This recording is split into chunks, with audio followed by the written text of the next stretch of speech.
It's really started, has it?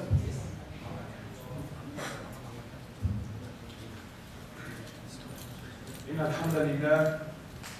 الحمد لله نحمده ونستعينه ونستغفره ونعوذ بالله تعالى من شرور أنفسنا ومن سيئات أعمالنا من يهدي الله تعالى فلا مضل له ومن يضلل فلا هادي له وأشهد أن لا إله إلا الله وحده لا شريك له وأشهد أن محمدا عبده ورسوله أما بعد.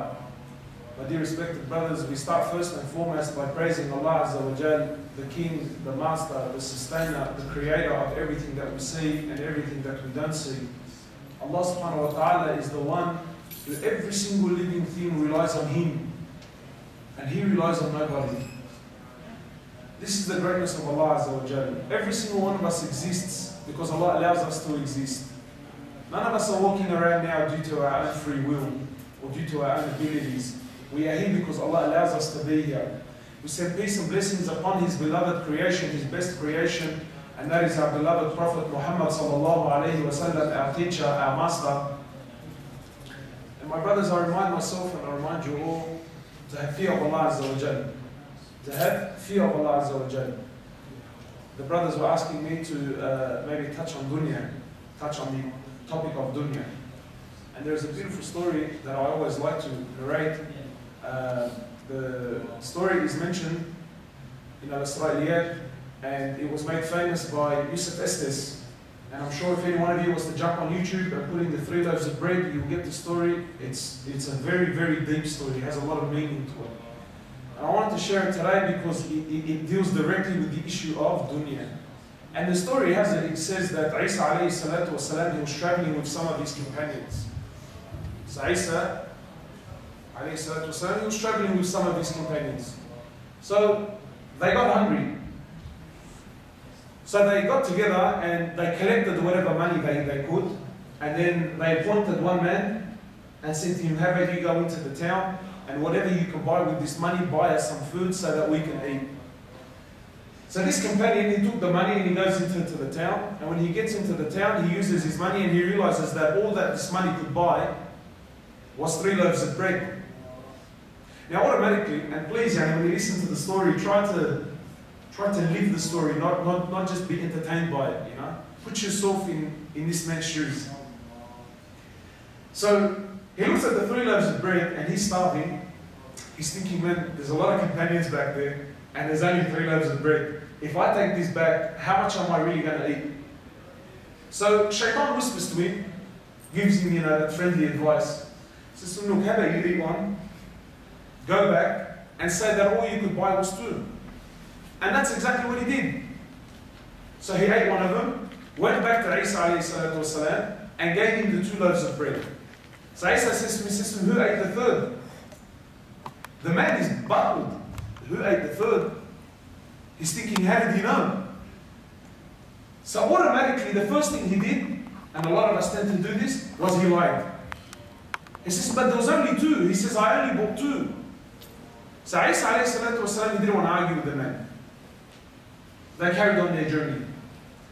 As they carried on their journey, the companions, they were successful in hunting a deer.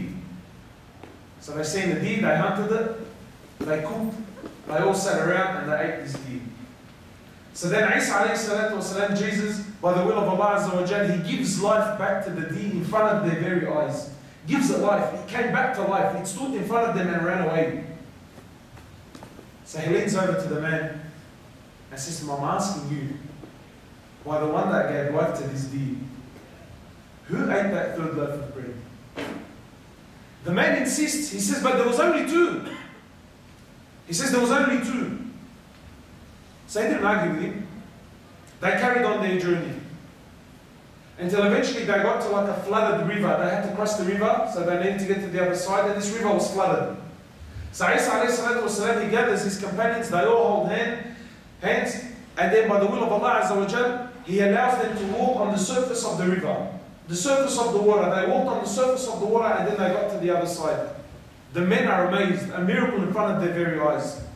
When they reach the other end, Isa alayhi salatu wasalam, he leans over to the man and he says to him, I'm asking you, by the one that allowed us to walk on the surface of the water, who ate that third loaf of bread?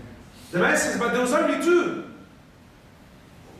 He says, there was only two. I only bought two. So they carried on. Until eventually they reached the place, they reached a particular destination where they sat down. And Isa alayhi salatu wasalam, with his blessed hands, he had collected some dirt, and he pulled together 3 piles of dirt. And then by the greatness of Allah Azza wa Jal, by Allah, he turns the dirt into gold and calls the man over. He says, one pile is for you, one pile is for me, and the third pile is for the one that ate that third loaf of bread. So the man doesn't waste a minute. He says, I ate the third loaf of bread. Now there's money, brother. Now there's papers involved. He says, I ate the third loaf of bread. So Isa alayhi salatu wasalam, his system for you is all 3 piles of gold. You take everything. But you cannot join us anymore. This is where we divide. So this guy's thinking, who needs the Prophet and who needs the companions? Look at all this fortune I've made, So now he's sitting back, he's planning out his future like many of us do. He's probably thinking, I'll buy a house on the water and I'll use another pile to invest and then I'll use that money to pay for one. Right? And then, he's starting to do his calculations. Shortly after, these 3 thieves came along. They see the man and the 3 piles of gold. The first thing they did was they killed him. So now the 3 men are thinking, well, look, it's pretty straightforward. There's 3 piles of gold. There's 3 of us. But they too were hungry. So they spoke amongst one another and then they said, look, how about one of us takes some money, goes to the town, buys us some food. We'll come back, we eat together, everyone takes his money and we all go our separate ways. So one of them volunteers, he says, look, I'll go into the town. He grabs some money, he goes into the town, but then on the way he's starting to think. He's thinking, what's the bet? They're planning something against me. And while he was buying something, the other 2 are thinking, what's the bet? He's planning something against us. So the man gets there, he buys some food and then he poisons the food. On his return, the 2 killed him. They sit down to eat the food that he brought. Little did they know it was poison. Shortly after, they also died. Some time later, Isa alayhi salatu wasalam walks back with his companions. He sees his former companion, the 3 thieves, and the 3 piles of gold untouched. So he leans over to his companions and he says to them, this is Hayatul Dunya. He says, this is the life of this world. And this is what it will do for whoever runs after it. My brothers, this dunya, as I say many times, it's crippling the ummah. It's poisoned every single one of us. We have forgotten our purpose on earth. We have forgotten that we are going to a place that is far greater, and our vision has become extremely short-sighted, and all that we can think about, and all that we can dream about, and all that we can hope about, and all that we sleep about, and all that we work about, and all that we study about is this world. And what is the reality of this world, really? Rasulullah sallallahu alayhi wa sallam, hadith after hadith, hadith after hadith, is exposing the reality of this world. What is it really? What do you take with you? He says, sallallahu alayhi wa sallam, he says, يَتْبَعُ الْمَيِّتَ ثَلَاثًا أَهْلُهُ وَمَالُهُ وَعَمَلُهُ. The Prophet of Allah is saying, brother, 3 things will follow you to the grave. 3 things will follow you to the grave. He says, your family, your wealth, and your deeds. He says 2 of these things will bury you there, and only, right? He says the 3 of them will take you, they will bury you. 2 things will come home, and only 1 thing will remain with you there in the grave. He says your family and your money, they come back home, then they start fighting it out with one another. No, he left me this, no, he left me that, no, what did he leave for you? No, this is how much he left for me. And you and I, my brother, what are we left with at the grave? What are we left with? Nothing. We're left with nothing. We're left with what? We are left with our amal. Shaitan makes us think, We're collecting and collecting and collecting and collecting. And for what? Brother, you can't take it with you when you go. When they bury you naked like the day your mother gave birth to you.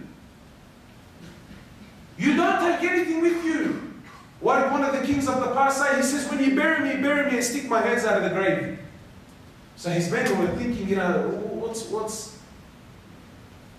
We're not understanding this sticking the hands out of the grave. He says, let it be known to the world that this king, when he went, he took nothing with him. He went empty-handed. He went empty-handed, brother. He took nothing with him. My brothers, the Muslim and the Muslimah needs to understand this world is not for you. Haven't you noticed, honestly, like, haven't we? And we all know this. And every single one of us, you know, whenever I speak to the boys, say, brother, I don't love this world. I don't love money.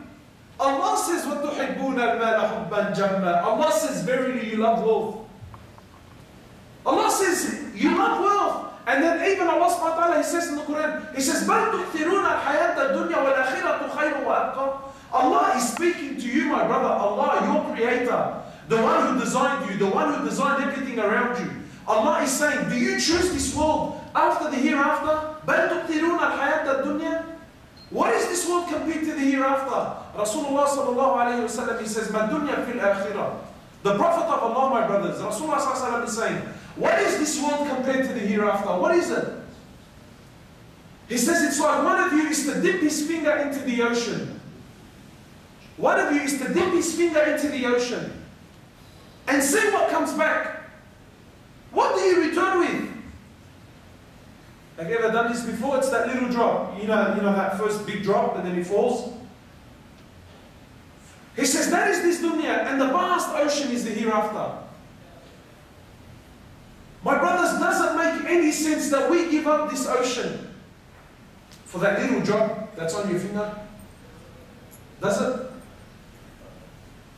Wherever I go, wherever you go, and you speak to the boys, brother, how was your iman?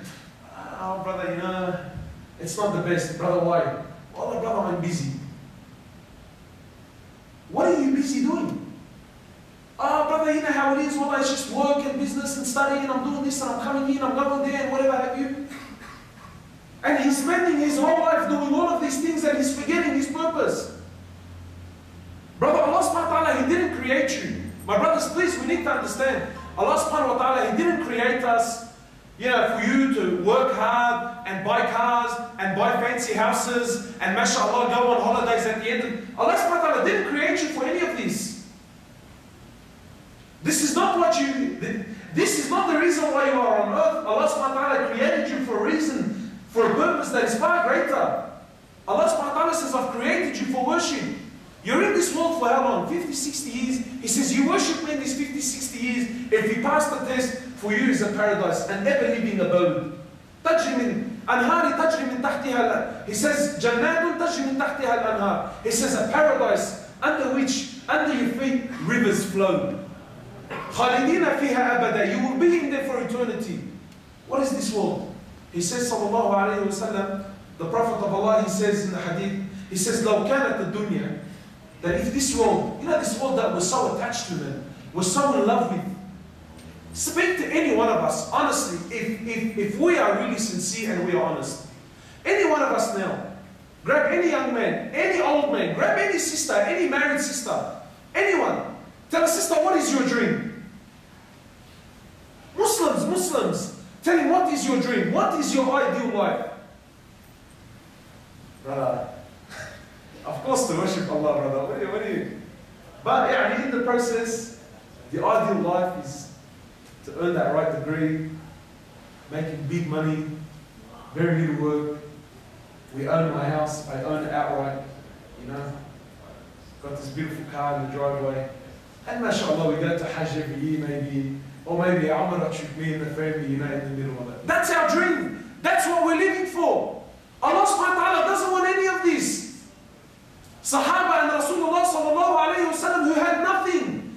They had nothing. Aisha radiallahu ta'ala anha, she's telling her nephew Urwa radiallahu ta'ala anhu, she says to him, by Allah, you need to understand this is the wife of Rasulullah sallallahu alayhi wa sallam. She says to him, by Allah, 3 full moons would pass us by.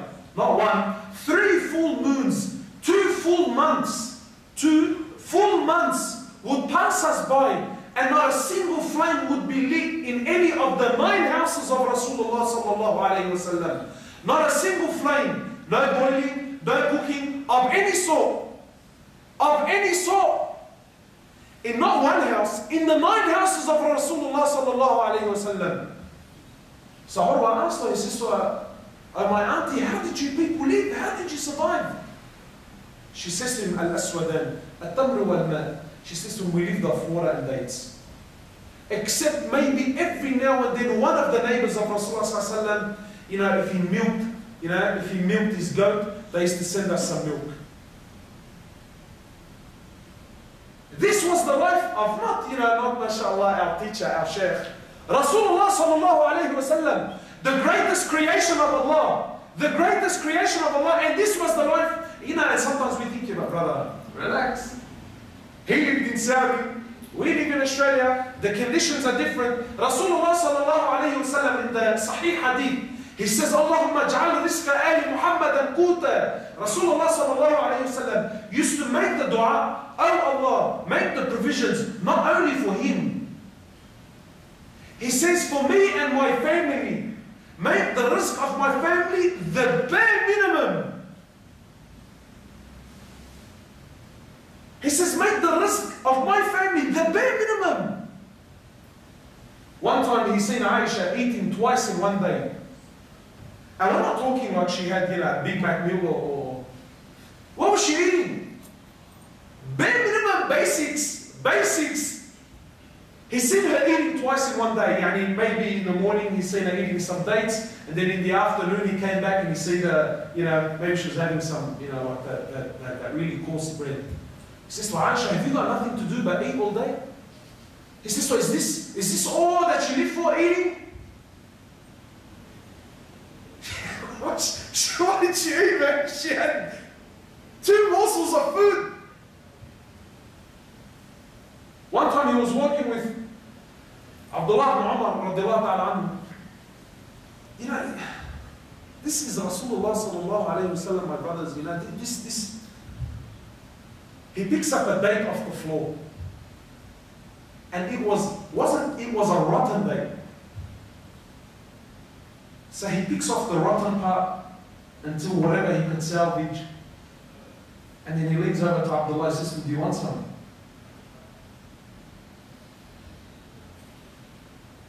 Abdullah's thinking, you're like serious, eh? Do I want some? What's left? You pick it up off the floor in front of me.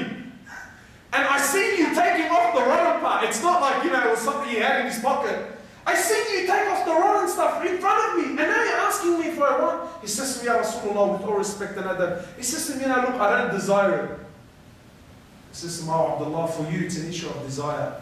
Whereas for me, 4 days have passed me, and not a single thing has entered my stomach. He wasn't concerned about this life, he wasn't concerned. This world is nothing, my brothers. Wallahu al-Azim, it's nothing. It's a deception. It's a dream. Allah subhanahu wa ta'ala, He says in the Quran, He says, وَمَا الْحَيَاةُ الدُّنْيَا إِلَّا مَتَاعُ الْغُرُورِ. Allah subhanahu wa ta'ala says, what is this world? What is this world? Hassan al-Basri says, he says, this world is but what? One of you went to sleep, seen a nice dream, woke up in the morning, and it was gone. Allah is saying, وَمَا الْحَيَاةُ الدُّنْيَا. What is this world? Except it's a deception. It's a dream. I've been saying to the brothers lately, I don't know about you, but I keep having this reoccurring dream. Is anyone here who keeps having a reoccurring dream? Anyone? No? I keep having this reoccurring dream. It's a silly dream. It's a funny one. But I keep having this dream that I can jump very high. And I've been having it for like about 8 years now. Alright? Yeah, honestly, I don't know what it is. Maybe I don't know what I'm smoking before I go to sleep, or I don't know what I'm on, right? But it's this dream. Yeah, I maybe have it once a year. Maybe once a year. It's this dream that when I go to sleep, I imagine that I can jump very high. I mean, like, it's almost like I'm flying. Yeah, from here to Lekemba, it's like 2 jumps. Right? It's like, and then I jump back up, and you know, and as I'm jumping, I'm looking down. Anyway, the last one I had, right, I think it was maybe like about a year ago. By Allah, Wallah Adim, I'm in the house of Allah. It felt so real.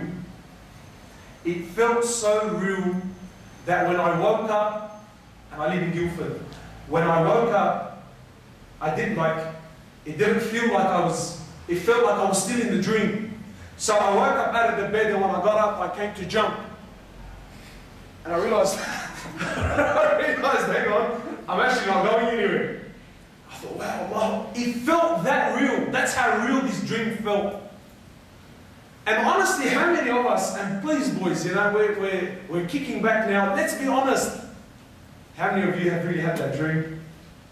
Every one of us has had that dream. You know the dream when you're on Vaucluse, mashallah, in Double Bay somewhere. You got that, you know, that double, triple story house.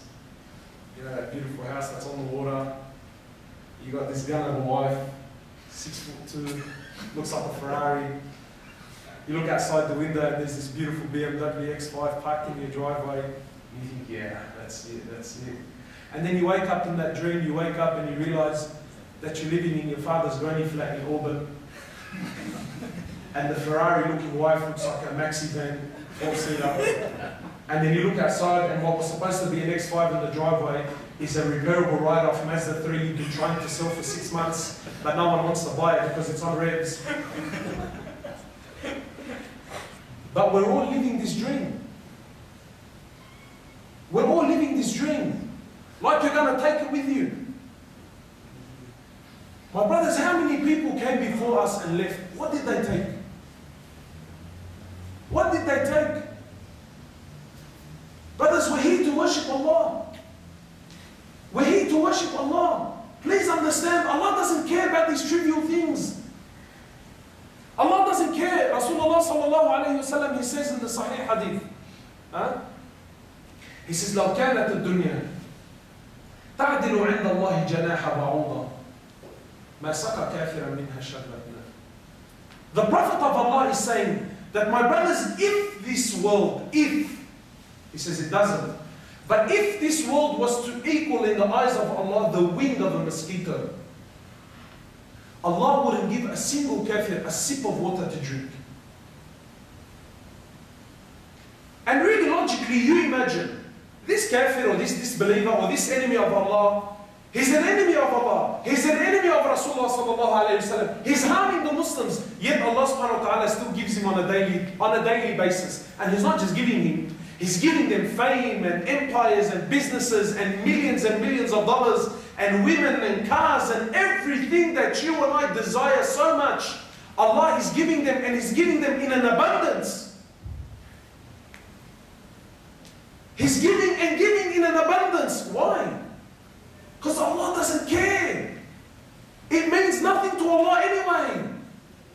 My brothers, this world is going to be destroyed. Do you not understand? It's not a guessing game.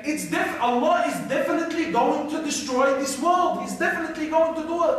So what are you investing in, really? What are we investing in? You know, I've been speaking to brothers in Auburn. They've come from Pakistan and they've come from India and I'm sure there's many brothers here that have come from Saudi or from... They've left their families, left their homes, left their friends, left everything that is dear to them, everything that makes them feel special, everything that had any sort of value to them. And they've come all the way to this country and they're going through hardships and struggles and finding a place to stay, and there's that, there's that uncomfortableness of, that first 6 months that's so difficult, and you sleep every single night thinking, what am I doing here? And I just want to go back home. And then they enter a university and they're not made to feel welcome. The community doesn't make them feel welcome. And yet he struggles and struggles and struggles, and he puts up the fight and he takes on the battle and he takes it on and he takes it on until eventually he reaches his goal. And then what? Look how much effort we go through for dunya, for a little price in this world. But to taste the sweetness of Iman, brother, I'm busy. Brother, I'm busy. Brother, you know, look, I really want to change, but you know, maybe just not right now. My brothers, please, you know, wallahi, this, you know, one of the names of the Day of Judgment, it's called the Day of Regret. It's going to be called the Day of Regret. My brothers, when death comes, the angel of death, he doesn't send you an email. The angel of death doesn't tango you or send you a WhatsApp message saying, hey, what you doing now? I'll be around in a week. When he comes unannounced.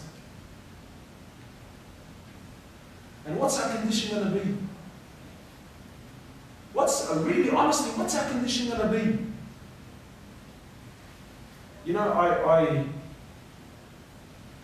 maybe just a bit of a confession, right? I've got about 5 minutes left. For many years I struggled with this concept of how Allah, He's the ultimate, like, He's the most forgiving, but Allah is the most just. Right? And I used to struggle with this. This is a bit of a confession, right? And this was something in my heart. I used to think, how can Allah be the most just, but the most forgiving? And this was something that really battled in my heart for a long time. So then I remember once I was asking around and I never really got a right answer. And then I remembered I was hearing a talk and the Shaykh hit it right on the nail, man. And I thought, Allahu Akbar, the greatness of Allah. He says, you know, have you ever really wondered and pondered how Allah subhanahu wa ta'ala, when someone worships Him for 50, 60 years, He rewards him with an eternity of paradise. And when someone disobeys Him for 60, 70 years, Allah punishes him for eternity. How is that fair? How is it just that this person who disobeyed you for only 50, 60 years, you're frying him in hellfire for eternity?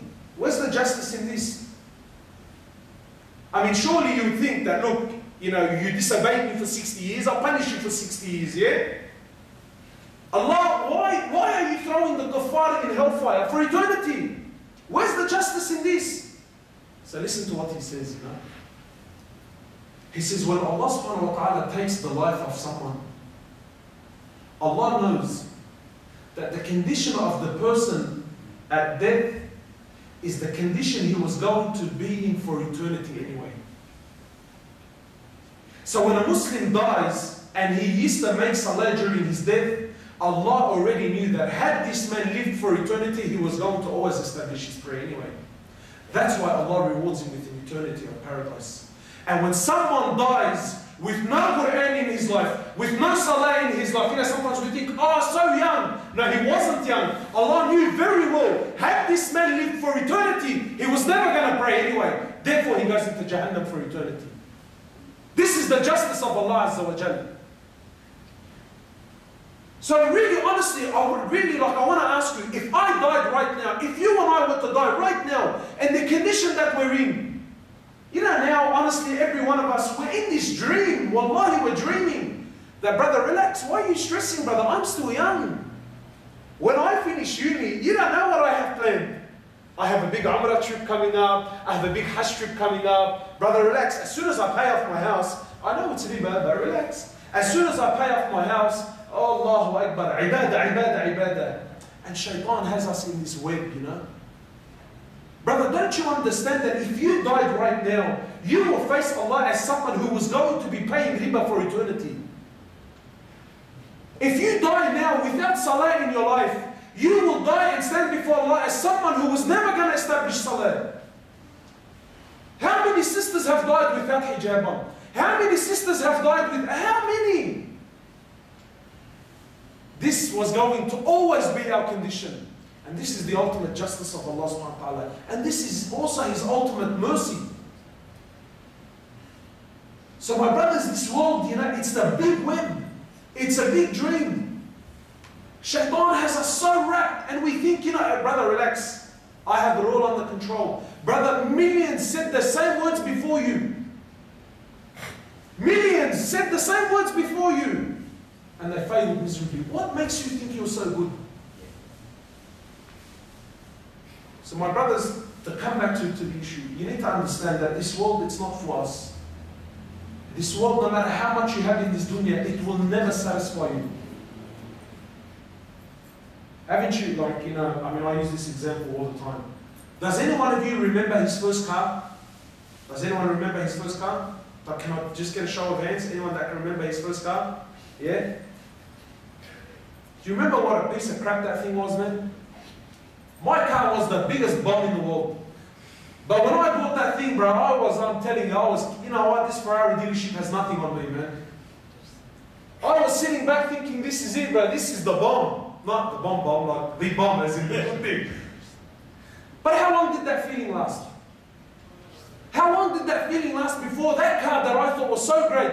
I was so convinced that when I get my license, my life was going to change. I was so convinced that, you know, the only misery in my life is the fact that I don't have a car.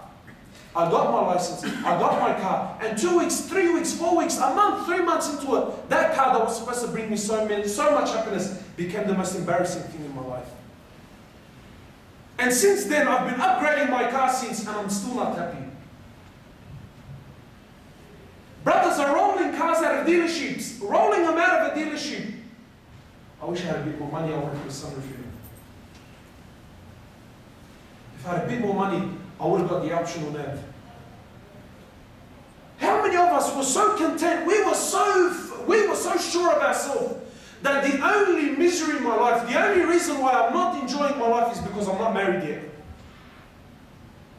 Any single brother here tells their brother, once I get married, you watch, hold on. And the married man looks back and thinks, yeah, this guy has no idea, man. How many sisters thought, I'm waiting for Mr. Perfect to come and pick me up and then my life is going to change. And from the day you've married her brain to now, she looks at you. Honestly, have you ever caught your wife just staring at you but not saying anything? Honestly, have you? Billah alaik, have you ever caught your wife just staring at you but not saying anything? Brother, you know what she's thinking? How did I end up with this monkey, bro? Sorry, excuse the language. She's thinking, how did I end up with this guy, man? I catch my wife all the time with it. But this is, brother, and that's this dunya. You're chasing something that's not real. You're running after something that's not real, and you're never, ever, ever going to catch it. And you know what the price you're paying is? You're paying the ultimate price. You're paying the price of Jannah. You're paying the price of worshipping Allah, which is why you're here, man. Our happiness, you need to understand, brothers, happiness is a creation from Allah. So who gives it? Allah is the only one that can give happiness. Don't ever think Allah is going to hand out happiness to someone that's disobeying Him. Don't ever think this in your life. Don't ever think Allah is going to hand out happiness to someone who's choosing this world over the hereafter. Never. No way. So inshallah, my brothers, forgive me, I took a bit too long time. Yeah? Some more time? Yeah, keep going. Start running out of steam. Right? Allah subhanahu wa ta'ala will never ever, will never give this happiness. And you know what, my brothers, really, every single one of us right now, you know, Allah subhanahu wa ta'ala, He says, Ala bi dhikrillah. Allah subhanahu wa ta'ala is saying in the Quran, my brothers, He says, only in the remembrance of Allah, the heart finds rest. And you know, I love this verse. Because Allah doesn't say that the heart finds happiness. Because really, the heart can find happiness in many, many different places. You know, people that are now clubbing, they're happy. They're currently happy as he's doing his sin, he's happy. But is his heart at rest? It's not. And the feeling that every single one of you right now has in his heart, you know that feeling, I don't know about you guys, but I always get a bit emotional, right? You feel that, you know, that tranquility, you know, you feel like, you know what, everything makes sense right now, man. Everything is clean. This feeling that's in your heart can only come from Allah. I'm telling you, no drug, no money, no house, no car, no holiday, no nothing can ever give you that special feeling you're feeling right now, man. Why? Because Rasulullah sallallahu alayhi wa sallam, he says, whenever a group of people come together, exactly like we've done now, to remember Allah subhanahu wa ta'ala, he says, verily 4 things will take place. He says, the angels will come down. Brothers, part of being a believer is believing in the unseen. And right now there are angels that are sitting in this masjid. There are angels that are rubbing their wings in your shoulders, with your shoulders now. I don't know if there's sisters here, but my sister, if there's a sister here, my sister right now, and I'm not saying this to win your heart, right now, these are the words of Rasulullah sallallahu alaihi wasallam. There is an angel that is sitting right next to you, and it's rubbing its wings on your shoulders, and this tranquility that you're feeling, this peace that you're feeling is because you've sat to remember Allah. This is what we live for, man. And then he says that verily the angels will come down, the peace and tranquility will come from Allah, and he says that the angels, they will mention your name. Every one of you is being mentioned by name. The hadith is a sahih hadith. He says every single person that is sitting in that gathering, he will be mentioned by name. She will be mentioned by name to Allah Azza wa Jalla. And then Allah will mention your name.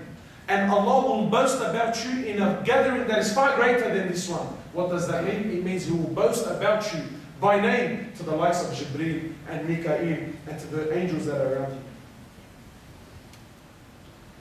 And then by the time the gathering finishes and we all stand up, Allah subhanahu wa ta'ala says, I will forgive every single one of them their sins.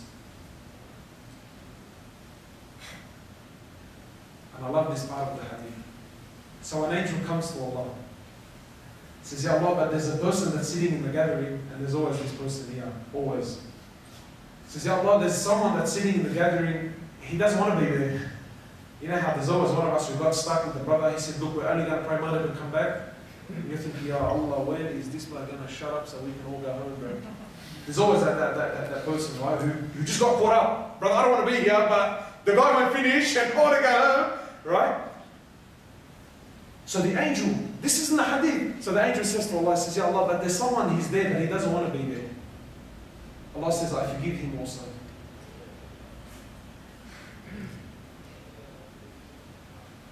You know what's wrong with our lives? Is that these gatherings are missing. You know what's wrong in your household? Do you know what's wrong with your family? These gatherings are missing in the house. The remembrance of Allah. The talking about the reality of this world. The talking about our final destination. Brother, when you walk outside, is it time? Yeah. Khalas, time. No. Okay, khalas. Right. Brothers, when we walk outside, and many of you, mashallah, I've seen before, many taxi drivers, students, whatever you are, I mean, I'm a tradesman, right? Myself, I'm an electrician, so I drive around from job to job. And have you noticed, you cannot move 2 meters on Sydney roads without being bombarded by 500 different advertisements. Whether it's the bus stop, whether it's the billboard, whether it's on the phone booth. Now on the phone booth, it's rotating. So if you're there for too long, we don't want you looking at the one ad, right? We'll put another one up for you, right? So when you walk outside, what do you think is happening to your heart, man? Ad, dunya, this product, that car, this. What do you think is happening to your heart? Turn on the TV for 5 minutes. Turn on the TV for 5 minutes. What do you think happens to you? Turn on the radio. So all of this bombardment of dunya. Naturally, you're going to be affected by it. Don't be fooled by the bead and the abaya. You know, if I walk across the road now and I start looking at those cars that's in that dealership, you'll have to wipe my saliva off the window. Yeah, because I'm a young guy, bro. What's wrong? I mean, I grew up always watching this stuff and my heart loves it. So what's the medicine? Is these environments. When you surround yourself in these environments and you put yourself in this environment and you start listening, your heart starts to get affected. So don't think now that, mashallah, we sat for a half an hour talk, everything's A-okay. No, it's not A-okay. Everything 90% of what just happened now is going to be destroyed as soon as we walk out to eat something. Watch, you watch. Start having a laugh, this, there, you go. It's gone. 90% of it is gone. The other 10%, you won't live on your own. You won't live on your own until it's gone, it's destroyed. So my brothers, we have to surround ourselves in these beautiful gatherings, inshallah ta'ala. So inshallah, we already, inshallah, to start making this Friday thing a constant thing. Make this a part of your life, man. Make this a regular part of your life. Trust me, when you give this up, you're the one who's losing. No one else. These brothers, mashallah, may Allah subhanahu wa ta'ala reward them. We go through all of this effort, to get all this thing happening and get the food and call the, all of this effort, right? It's for you. It's for us to benefit, inshallah ta'ala. So we ask Allah subhanahu wa ta'ala to make this question out. Please ask me questions. So, inshallah, subhanahu wa bihamdik, nashhadu an la ilaha illa anta, astaghfiruka wa atubu ilayk, jazakallahu khairan all. Allah subhanahu wa ta'ala reward you. Brothers saying, any questions? Look, I'm happy to take questions, but no further questions. Yeah. So questions, but no further, because I'm not a sheikh. So if it's just a general advice thing, I'm happy to